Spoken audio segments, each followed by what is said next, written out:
everyone, and welcome to this edition of UCalgary's webinar series. I'm Deborah Yedlin, and I'll be your co-moderator today.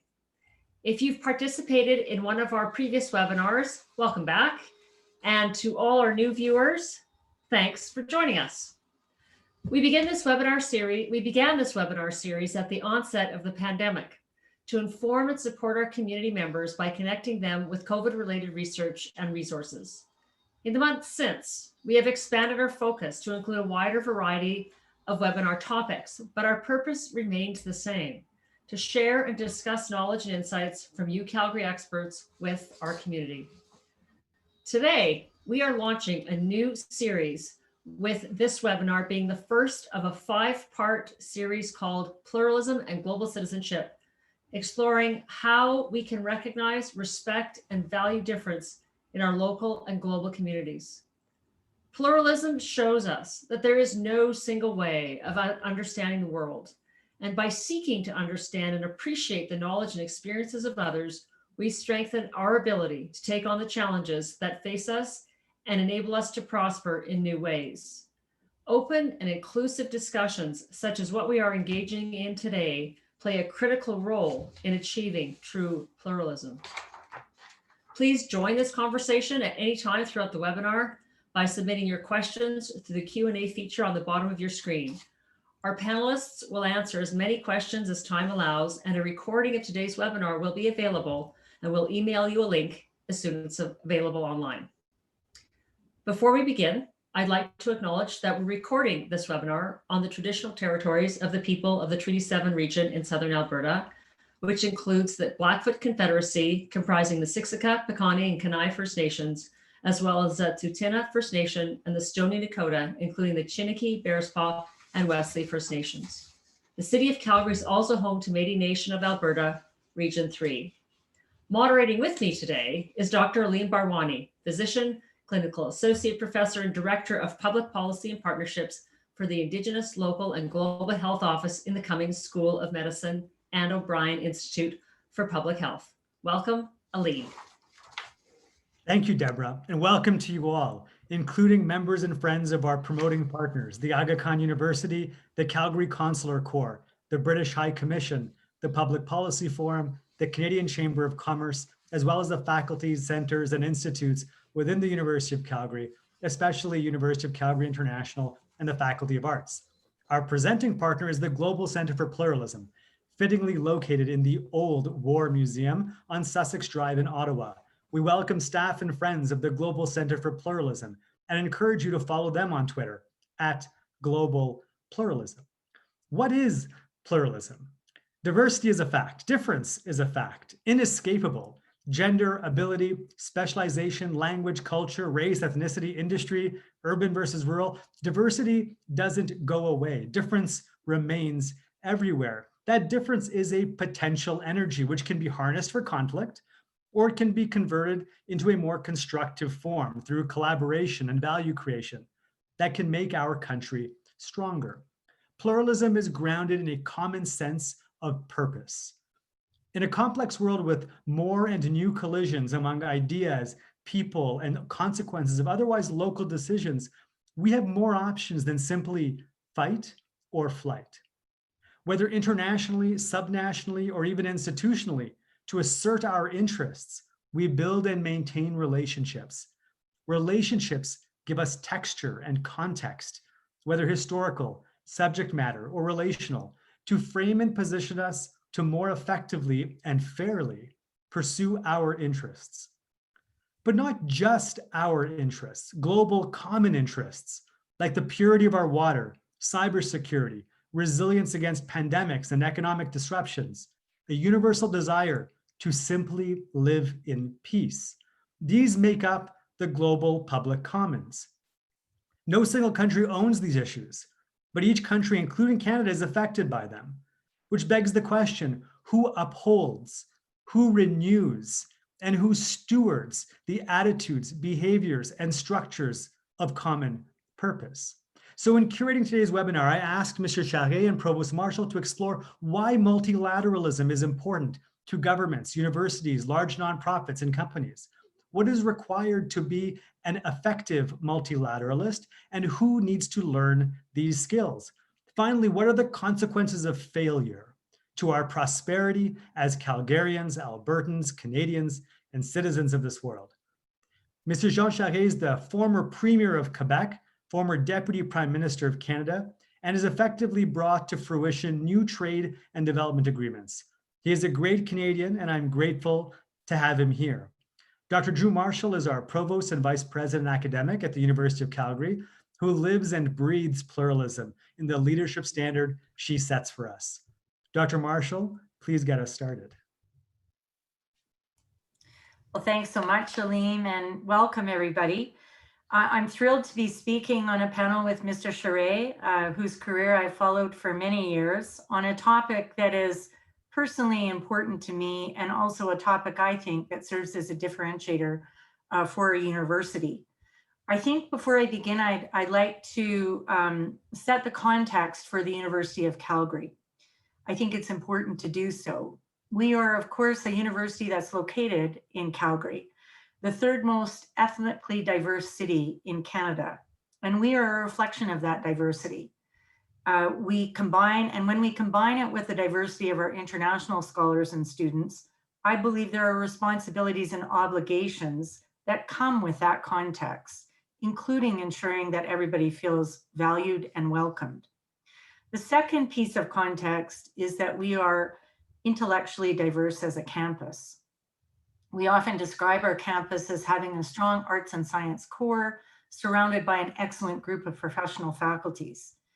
And we have strong studies in discipline, but we also have excellent examples of multidisciplinary and transdisciplinary scholarship. And the third piece of context is the role of research-intensive universities in the world today. And really, there are three of them. One is, of course, research, the creation and dissemination of new knowledge. A second is education, to educate students so that they graduate and become contributing and valued citizens in the world. And finally, a connection to community. And it's through the connection to community that the university becomes an honest broker in stewarding public good. And this can take shape through bilateral and multilateral engagement, locally or globally. And I'd like to talk about each of those. So if I could have the next slide, please. Multilateralism in international relations refers to an alliance of multiple countries pursuing and moving a common goal forward. It's a way to bind nations together. We can discourage unilateralism. We help to, multilateralism can create ramps, off-ramps for conflict. It gives small powers a voice that they might not otherwise have, and collectively can be used to help defend against authoritarianism. Canada, as a country, is involved in a number of multilateral organizations, like the UN, NATO, and the World Trade Organization as examples. And there are also regional examples of multilateralism. In North America, for example, we have numerous agreements between Mexico, the USA, and Canada. But diplomacy doesn't just involve government representatives anymore. If I could have the next slide, please. So what does multilateralism look like at the university level? We do, as a university, belong to many international organizations that look at common goals. We have groups of research-intensive universities in Canada. For example, we are part of the U15 group of universities in the country. And there are similar groups in the UK, the Russell Group, the Group of 8 in Australia. And each of these groups helps to identify critical research agendas in their own countries. But they also seek to work on common issues that are important for universities and for the world at large. One issue, for example, is the representation of gender in science. For example, the Athena Swan Initiative that came out of the UK was a real critical initiative in ensuring that women had a place at the scientific table. Other initiatives as a result of that have grown in Australia, the SAGE initiative. We see Sea Change in the USA, and the more broad initiative in Canada that was recently launched called Dimensions, which looks not only, of course, at gender, but also intersectionality. Another example, we belong to the American Public Land Grants University. Well, that's an American organization, includes institutions from the US and Mexico. Those institutions get together and discuss and debate common issues, and collaborations grow around those common issues. Some examples that I could provide: energy reform. The University of Calgary is a university that has a lot of experience in energy-related research. We would consider ourselves experts.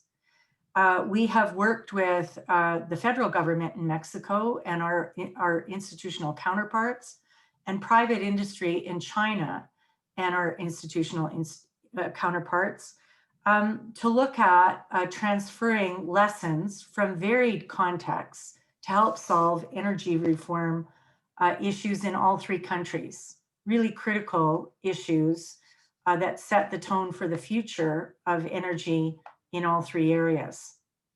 The University of Calgary Arctic Institute of North America is another great example, created by an act of Parliament with a mandate to advance the study of North American and circumpolar Arctic through multiple lenses.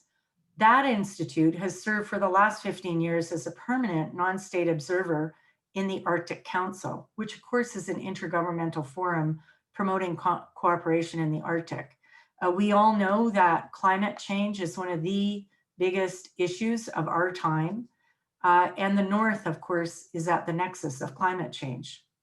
At a more local level, university has an amazing partnership with the City of Calgary through what is known as the Urban Alliance. This is a partnership that involves the university connecting with community organizations and the city on projects of interest in Calgary. And there have been over 100 projects to date that have attacked challenges such as transportation, waste reduction, energy and the environment, youth crime, homelessness, poverty reduction, and the creation of inclusive communities. If I could have the next slide, please. So what is the role of universities in a nation like Canada that embraces multinationalism? Lateralism, I should say. And I would say quite simply, it's to discover, to teach, and enact foundational values, attitudes, skills, and behaviors. In Canada, we have a well-known set of Canadian values. The Waterloo group has put together a Canadian Index of Wellbeing, and those values that are enunciated in that index include things like fairness, inclusion, democracy, economic security, safety, sustainability, diversity, equity, and health. From a university perspective, there are a variety of ways that we demonstrate contributions to those values through our curriculum. We're in the process of approving a certificate in pluralism in conjunctions with AKU that should be ready for full participation in September of 2021.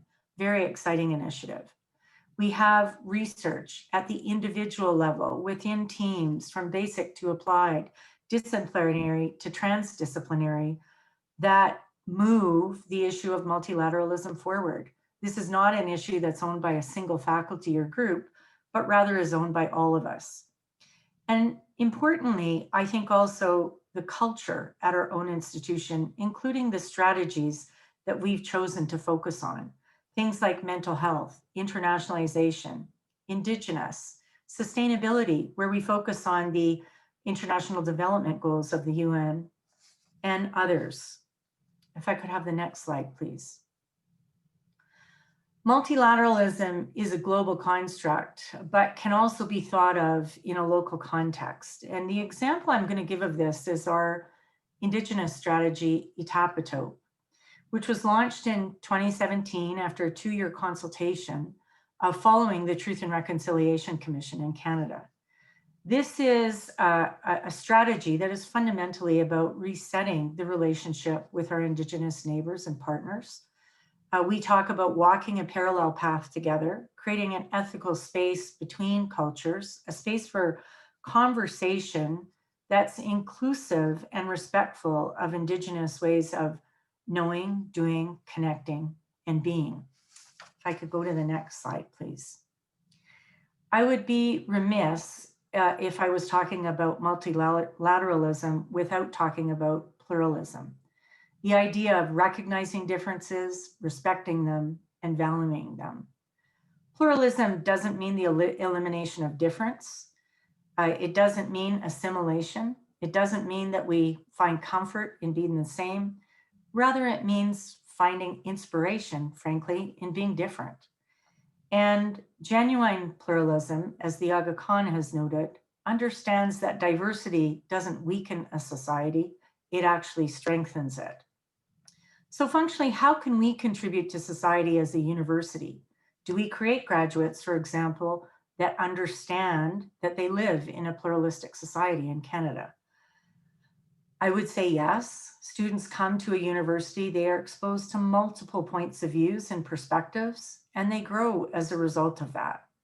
But building inclusive societies requires both an institutional response, such as the various strategies that we've put in place, and behavioral changes. And again, I'm going to go back to our Indigenous strategy. It's not only an example of pluralism because we want to understand difference and create a sense of belonging, it's also an initiative that is between nations. So it's an excellent example of multilateralism, where we are moving towards common understanding together in a good way. High-level themes guide our pluralism initiative at the University of Calgary, and I think these are important notes to end on. Know yourself, know the others, know the systems in which we all interact, and know what we can do and how we can engage in constructive and value creation. I look forward to the conversation today. Thank you for listening. Thank you very much, Dr. Marshall. I'm just going to remind our audience that they can submit questions for our panel through the Q&A feature. We'll ask as many as we can after we hear from Mr. Charest, who will present right now. Mr. Charest. Thank you very much, Chancellor Yedlin. And I do want to thank Dr. Aleem Barwani for the invitation. He's the one who initially asked me whether I would be interested in participating. And of course, being on the same stage with Dr. Dru Marshall is a real honor. Doctor, thank you very much, Dru, for the presentation and for the first part. And it's you've connected two very interesting words and in context and environment that is making this debate about pluralism and multilateralism a key challenge for the future of Canada. And if only because a certain number of things have changed politically in the last few years, and changed at a very rapid pace.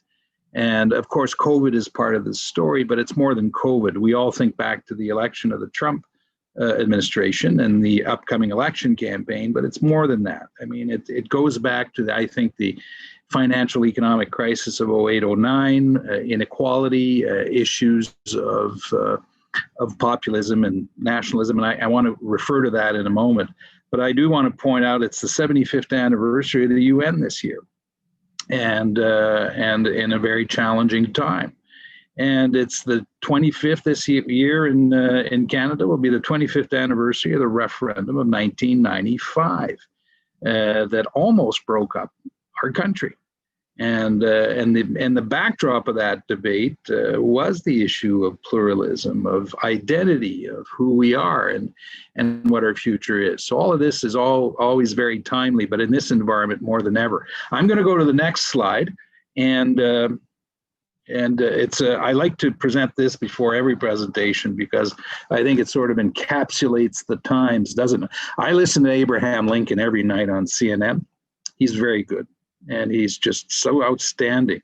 And so, but it sort of encapsulates the time. We'll go to the next slide. Well, I wanted to refer to the fact that we've seen a net rise in populism. and nationalism in the world. And on to the next, please. I wanted to take a moment just to describe very rapidly what is driving populism. Immigration is one of the big drivers. In the Brexit campaign, apparently it was one of the issues that the Leave campaign really insisted upon to drive votes in favor of Brexit.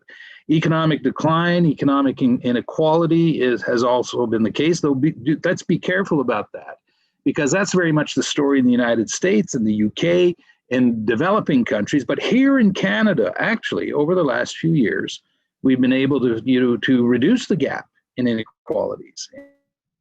And because our redistribution policies are much more effective. The issue of minorities, and the very interesting perception that if any single group in a minority progresses, that it's done at the expense of others, and that sentiment that has driven a certain number of people. And then on the right side of the screen, I'm not a psychologist, but those who cultivate populism cultivate that sense of fear, of resentment, of intimacy. That's sort of the modus operandi of it. On to the next slide, populism in Europe. And I won't spend a lot of time on this slide. I just wanted to give you a snapshot of how real it is, these political parties that have emerged in every European country. So it isn't exclusive to any single country right now.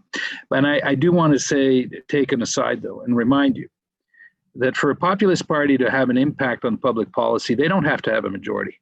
They just have enough percentage of the vote to drive other parties into policies that they would not espouse otherwise. And so they don't have to be a majority. But if they're significant enough, as is the case in all these countries, then they can make a real difference. On to the next slide.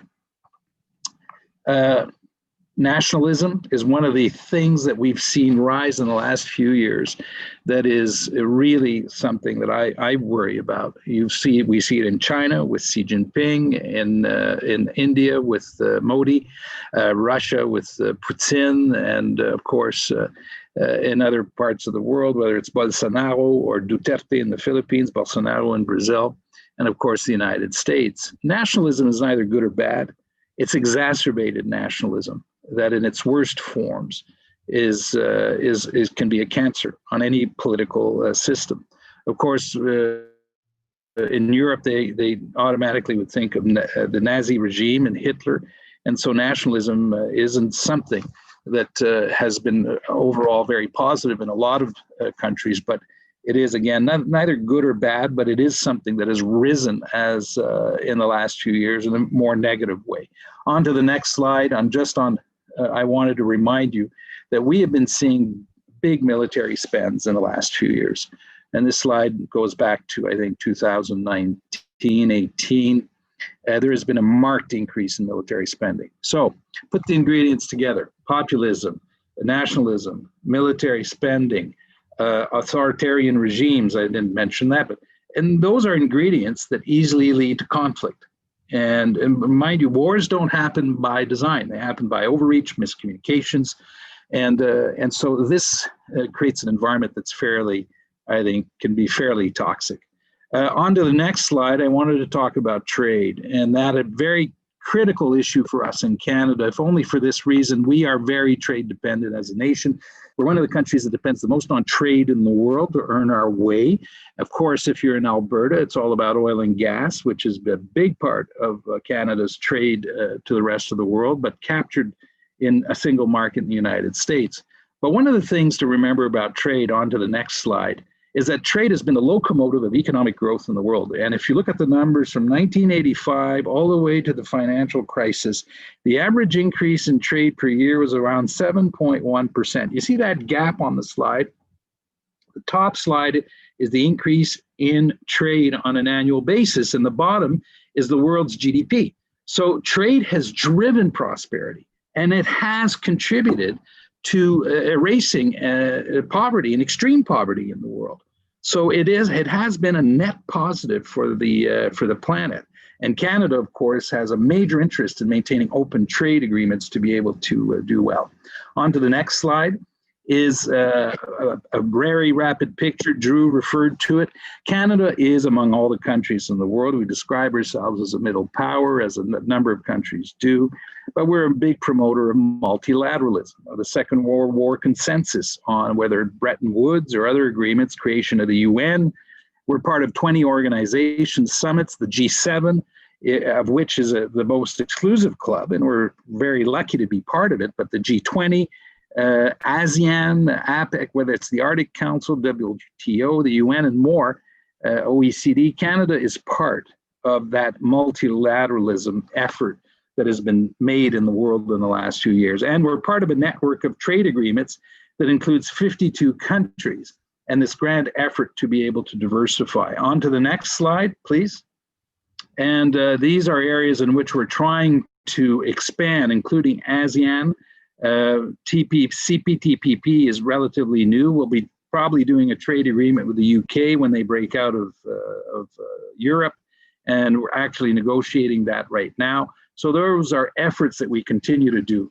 And on to the next slide is one that I was telling Dru earlier before the presentation that I just dug up today because I had done it in other presentations. And I want to read to you. This is on the left side of your screen is an article that was published in the Wall Street Journal on the 1st of June after President Trump's first foreign trip abroad. He went to the Middle East and then he went on to Europe at his first NATO meeting, which was a disaster. And after that trip, two of his advisors, Gary Cohn, who's not there now, and H.R. McMaster, who was his national security advisor, wrote this piece in the Wall Street Journal. And both of them were viewed as centrist. They didn't stay long with the administration. But I want to read to you, I want to read it out loud what they said. And it gives you an idea of what challenges we're facing. And they went on to say in this, the president embarked on his first foreign trip with a clear-eyed outlook that the world is not a global community, but an arena. Now, the word arena is very significant. You know, I've been in the arena a few times. You don't walk out of the arena by consensus. Either one of the two in the arena usually comes out on a stretcher and the other, and one wins and the other loses. And then they go on to say we're nations, non-governmental actors, that includes universities and businesses, engage and compete for an advantage. We bring to this forum unmatched military, political, economic, cultural, and moral strength. And rather than deny this elemental nature of international affairs, we embrace it. It's almost an invitation to battle. And then a few days later, Chrystia Freeland, who was at the time our Minister of Global Affairs, gives a speech in the House of Commons of the new government's policy on relatively new on foreign affairs. And she goes on to say the fact that our friend and ally is called to question the very worth of its mantle of global leadership puts into sharper focus the need for the rest of us to set our own clear sovereign course. For Canada, that course must be the renewal, indeed the strengthening of the post-war multilateral order.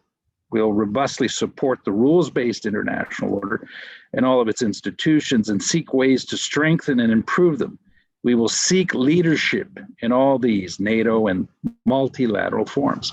So there where you have a stark contrast of where the interests of Canada and our neighbor, which happens to be a superpower, not just a neighbor, superpower, lie. Interestingly enough, we're also seeing the emergence before our very eyes of an emerging superpower, China. And superpowers behave like superpowers, by the way. Whether it's the United States or China, they have impulses. And when there's an obstacle in front of them, they tend to move them aside. And we have often been collateral damage in that respect. And we've learned to manage that relationship. But for us, survival has been multilateralism. Survival for us as a country historically has been an acceptance of pluralism. At the very core of the DNA of Canada is that sense of plurality, of multiple identities, of acceptance of differences in others. Otherwise, this country would have never been created. Thus, the referendum 25 years ago that was won by a very slim margin, but nonetheless won. Canada has a special place in the world in regards to these issues. we should and must play a leadership role if we are going to continue to live in a world that accepts pluralism and multilateralism. And it presents a very special challenge for us at this time. And I want to thank the University of Calgary for offering us an opportunity to debate and talk about these issues today, because the university itself has a very important role to play, a leadership role to play, and help in guiding us through and better understanding what these issues mean for our country. Thank you very much. I look forward to our conversation. Thank you, Mr. Charest. Provost Marshall, compelling and wide. My friends online, ask your questions using the Q&A function below. We'll get us started. We are as close to year 2100 as we are to year 1940. What do our multilateral institutions need to look like to be effective through to 2100?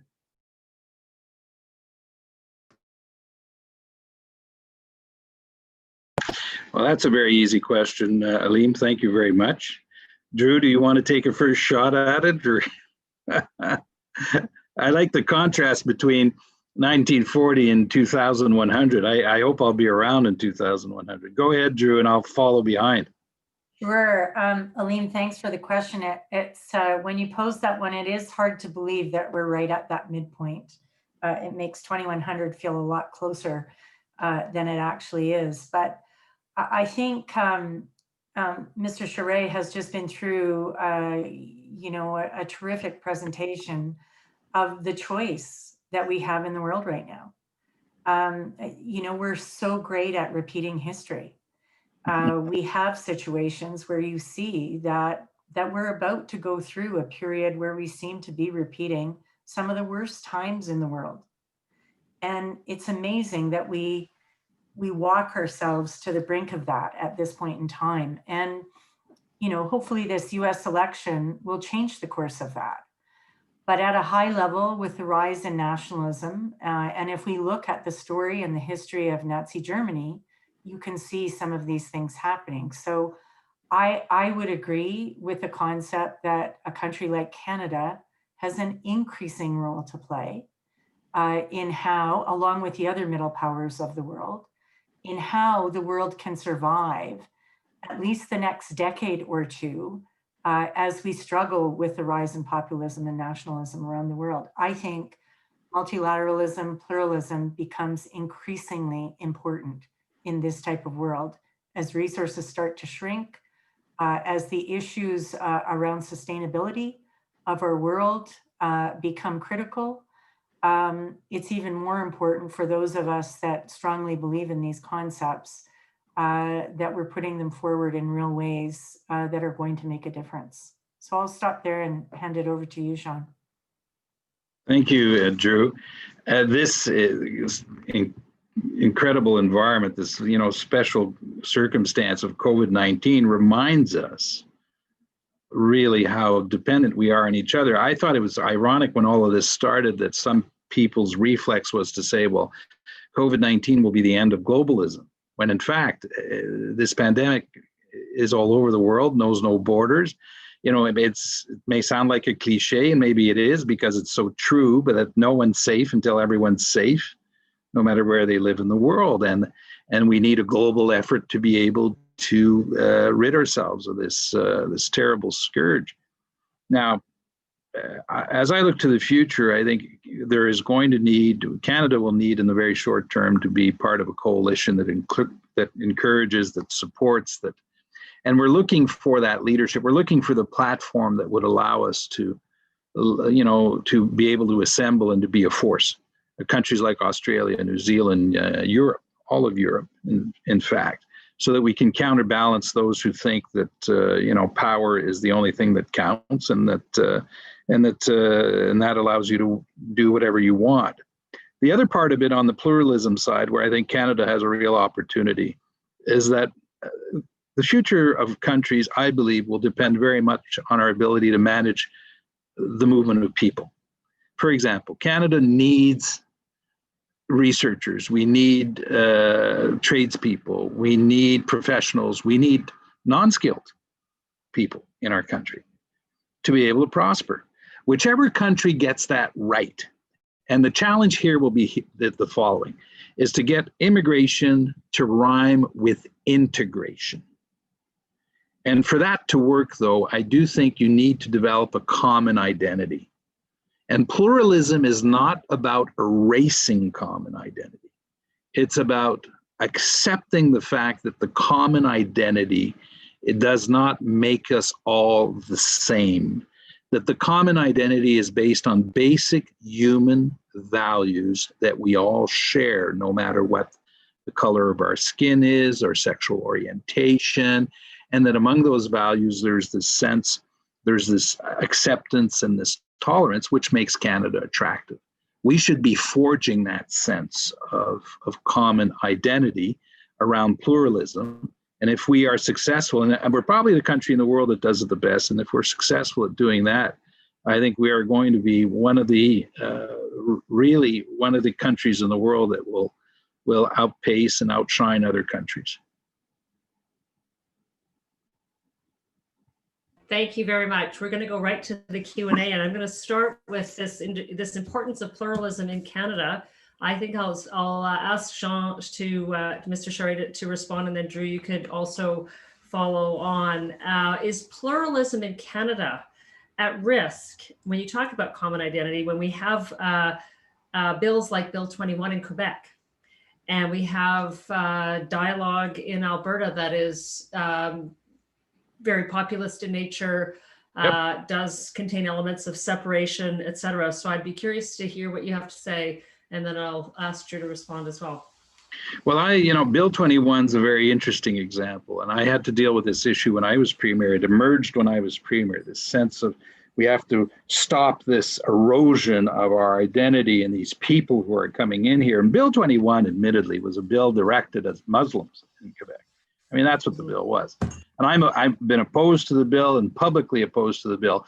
But let me share something with you. The Bill 21 is very, very popular with francophones in Quebec. And I'm going to share something else with you. If Bill 21 had been presented in Alberta and Ontario, I'm ready to bet it would have been very popular. And that may surprise you, but I'm pretty sure of that. You know why?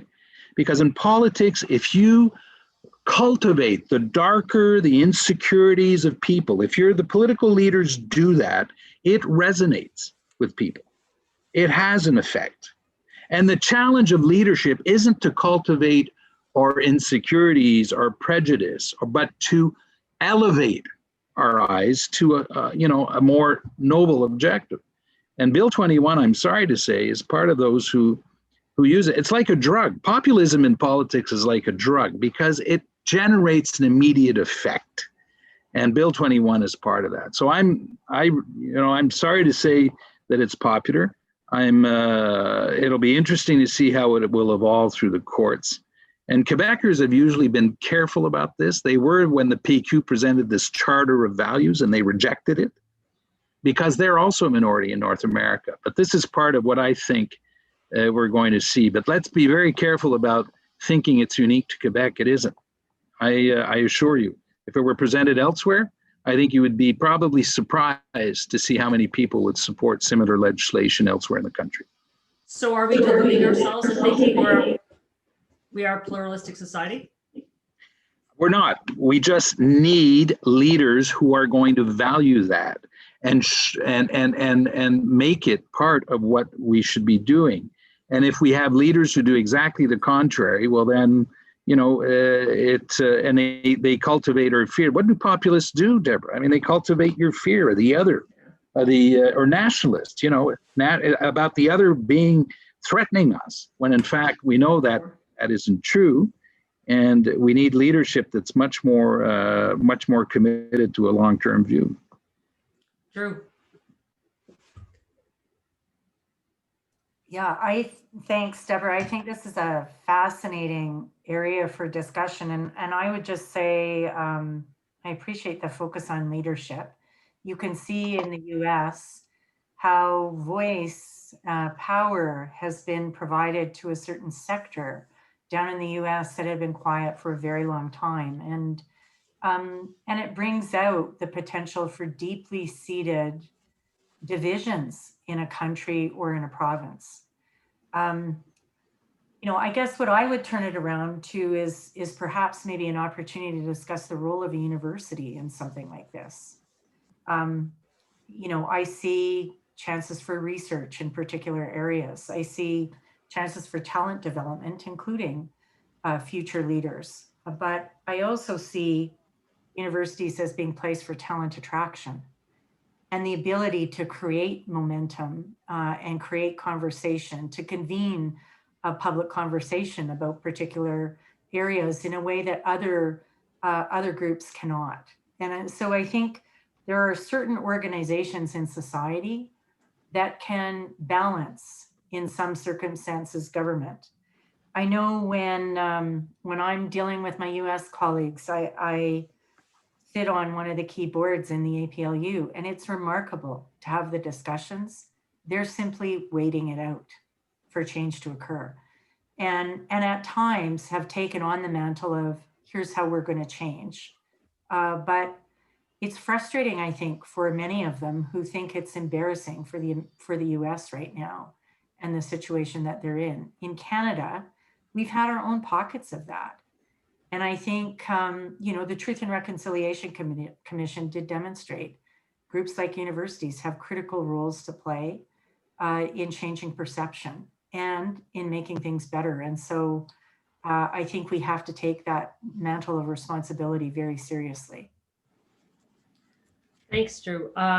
There's a question about whether Canada can maintain its degree of multilateralism it promotes and engages in when it is no longer, this individual is calling it a middle power. But I think what this goes back to is many of us grew up at a time when when Canada was seen as the honest broker in the global stage. And do we have that ability? Is it, Mr. Charest, as you said, is it about building a coalition? Is that the way we manage to continue to promote this importance of multilateralism and pluralism going forward? Curious as to what you have to say about that. Well, I think Canada can play a role. We have, our brand in the world is very, very strong. Yeah, I just came off a mandate as acting as a special envoy for Prime Minister Trudeau on Canada's campaign to get a seat on the UN Security Council, which we did not succeed at doing. And I visited a number of regions. I was in the Middle East and Central America. I had, visits in New York. Canada's brand in the world remains very strong and very good. But let me put it another way. When we did the Canada-Europe trade agreement, I was very involved in that. One thing I learned is that there's no one who gets up in the morning in the rest of the world and asks themselves, I wonder what Canada's thinking today.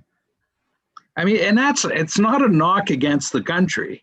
It's just a reality test. The good news, though, is that if we knock on someone's door, and as we did for Europe, we are more than welcome, because our branding is so been, and not branding in the cynical way, but really in the way that of what we represent. Back to your question, if we want to play a role, we're going to have to invest energy, time, and resources to do it. When I did the special envoy, what I realized is that Canada, in a lot of parts of the world, is missing in action. We are not in Africa. We have not been in the Middle East. I'm involved in ASEAN, where our presence has been off and on, and we are not constant in our political leadership on the international stage. We have to learn to become more constant. We have to put more resources into it and to be taken seriously. And if we do that, we will. But over the last, I think, 25, 30 years, we've lost a lot of ground because we have not been following up with a strong presence in the parts of the world where we should be. So do we go it alone, or do we build a coalition? We can't do it alone. I think Europe is a very good candidate for us because it's 27 countries. They're very interested in North America. They have a lot of shared values, but also countries like Australia, obviously, and New Zealand. But I think you'd be surprised, a lot of ASEAN countries, Korea, for example, South Korea. These are countries that need other partners. What is new is what has happened in the United States, and it reflected on us. And now when the rest of the world looks at us, by the way, Deborah, and at the end, they ask them, what is Canada going to do on any given difficult issue? They probably say they'll fall in line with the Americans, because at the end of the day, they're within the orbit of the Americans. I'd be curious to know from Dru, one of the things, I never thought Trump would get elected. I think there's a lot we do not understand about what's happening in the United States. And I'm skeptical to think I know it now. I think there's a lot of stuff that we just didn't understand. And I'm concerned that there's still a lot out there that we still don't get. And until we understand it better, we're not going to be able to address that fault line that we have to deal with. Dru, would you like to add? Well, I think as it relates to the US, I can only say in talking to my peers there, the lessons that I've learned that have been surprising. And I've spent lots of time over the last decade in particular, but issues of race, for example, the conversations that happen there are overt for sure, but the fault lines are deep. And Trump, I think, has given voice to those fault lines in a way that they haven't been given voice to in decades. And you see those fault lines, how the fragility of some of the connections that are there, particularly in the South. I would say gender is an interesting issue. I mean, I think it's amazing in the US that you could say race is a major issue, but the fact that they would elect a Black president before they would elect a female, I think speaks volumes about the gender issue that is very, very rarely given voice to in the US. So I think those are two fundamental issues that differ considerably. I have a story about even use of common language and non-gendered language. I was at a meeting and two of the guys that I really, really respect, we were doing a workshop and they kept using gendered language. I was really surprised. So I kept correcting them. And about halfway through, one of them looked at me kind of oddly. And so I thought, ooh, I'm in their country. I should check this out before I do it again. And so I asked one of my female colleagues, I really didn't understand this. We were much more inclusive in Canada, at least we strive to be. Can you tell me about this? And she said, oh, we go by the New York Times standards here for academics. And I said, what does that mean? Well, he refers to all of us. Like, that is just not something in Canada that I know a lot of female academics would subscribe to or quite frankly accept as being inclusive. And so that was only a couple of years ago. I found it compelling in terms of what the situation in the US actually is like, and not perhaps as forward thinking as we may think they are. I think that might be an understatement in the current circumstances. A question about how to reconcile the future of state-centric global governance and multilateralism in the context of the rise of subnational actors, as well as legitimate transnational organizations and foundations. You're seeing the influence of foundations, Bill and Melinda Gates Foundation, in the context of vaccine research today. How do we reconcile the state with these other forces that are starting to rise to make a difference and promote their agendas, good or, with their own, they have their own agendas. What's the impact on the broader society? What's the impact on our pluralistic goals?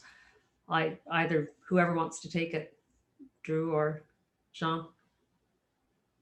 And I guess on our ability to define the common good and, the commons. And my experience, I haven't given it a lot of thought. My experience is that most of these transnational organizations have been aligned with or aligned themselves with the objectives of governments, but there's no parallel to what a government can do, Deborah, really. I mean, the Bill Gates and the Melinda Gates Foundation, which I find to be fantastic, by the way, they publish an annual letter that's really worth reading for those who want to, a flavor of what international involvement is for a foundation. And so I don't see it as a threat. I think governments in the end do have the last word. Dru? I would say I agree, but I also say there's so much work to be done that the more partners that are involved is a valuable thing. It's difficult for government right now to do everything. And so partnerships, collaborations become increasingly important. And I think diversity of thought doesn't mean it does mean there's an imbalance somewhere that needs to be corrected, but it doesn't mean we're going to be worse off for correcting them. And so I think the invitation of those external groups to government are really, really critical. One of the remarks, one of the things that you mentioned, Jean, was it's 75 years since the United Nations was created. Where is it in terms of playing a role in holding nations to task, or has its relevance diminished to the point where it can't wield the influence that was hoped for 75 years ago? There's a general agreement that the United Nations needs to be reformed, that structure is dated. The problem, frankly, Deborah, is this: the 5 Security Council permanent members have no interest in reforming it. It's pretty simple. Why would they? I mean, they're holding a veto power, and so they have no vested immediate interest in reforming it. And I think that may come to a change. We may see a break. Countries like Great Britain, France, and hopefully a more enlightened leadership in the United States would allow some reform. But the UN continues to do good work, notwithstanding the bad rap it gets. And there are other parallel institutions that can be created. That the G20 is relatively recent. Canada was very instrumental in creating the G20. Paul Martin at the time was Minister of Finance, Prime Minister, and Canada played a lead role in the creation of the G20. So it's not one or the other. But I'm optimistic on the UN. I'm not negative. I think they're stuck with a structure that limits part of their action, but they continue to do extraordinary work. And by the way, what's the alternative? Fair. Dru? Well, I'll just say, from a sustainability perspective in the world, I take all of Jean's points, but I look at something like the Sustainable Development Goals of the UN. Now, the UN as an organization can't get those done on their own, yet they're compelling, and they can enlist nation states to ensure that groups within their countries adopt those. We've adopted those, for example, as part of our sustainability strategy. That is the way those goals are going to be accomplished. I don't know another organization in the world that has that kind of convening power. So while it might be outdated and there are issues in it, there still is a power within the organization to move to better places, better parts of the world, a better way for all of us being if we join in and collaborate. So there still is power, I think, in the group. So going back to that last slide, Jean, that you shared from the Wall Street Journal and the article about the arena versus the globals relative to the global stage and leadership, where does multilateralism and pluralism, what's the fate of both those initiatives, goals, in the event we see no change in government south of the border? Then what? It'll be either there'll be people will be resigned or they will be motivated to move ahead. And I think more the latter. I think the attitude of the Trump administration in particular, and you have to distinguish between his attitude and the real politics of the United States, because when you really look at the Biden agenda and what the attitudes are in the United States, we should not be too optimistic that things will change overnight on trade, the Americans are isolationists and they remain isolationists. I think Biden is a better choice for the world. But that being said, I think let's assume Mr. Trump gets reelected, I think that may actually, motivate a number of countries like Canada to get going and working harder and more rapidly at creating a coalition of countries that will counterbalance the emerging, the superpowers. And not only just the United States, by the way, China. China is an emerging superpower, and look at the way it's behaving. And that is a real cause for concern for all of us in the world right now. Dru? Such an interesting question. I would say in Trump's language, those of us that are multilateral countries need to double down on pluralism and multilateralism. It's going to be even more important for us to do that if he's reelected. We've got a few minutes left. I want to thank both of you for your answers to the thoughtful questions that have been posed through our Q&A portal. And I'd also like to thank Dr. Marshall and Mr. Charest for sharing their perspectives on this very important topic, which we know the discussion will continue. In the next day or so, you'll receive an email with links to view the session on demand and a survey requesting your feedback about today's webinar. I'd like to pass it back to Dr. Bharwani. And before I do that, I really want to thank him for his expertise and his infectious enthusiasm. He has worked so hard to bring this pluralism series to life. And I want to thank you for pushing to elevate our discourse. And I look forward to being part of the next 4 webinars. Dr. Bharwani, your closing remarks. Thank you, Deborah. And thank you to our incredible guests, Mr. Jean Charest, Provost Marshall, our Chancellor, Deb Yedlin, and our great team, Sarah, Vanessa, Rebecca, Kristen, Sheila, and Kristen. Thank you for all you do. I know you were too modest and told me not to share your names, but I went rogue and did it anyways. Multilateralism is fundamentally about securing the global public commons to foster a peaceful and prosperous Canada and globe.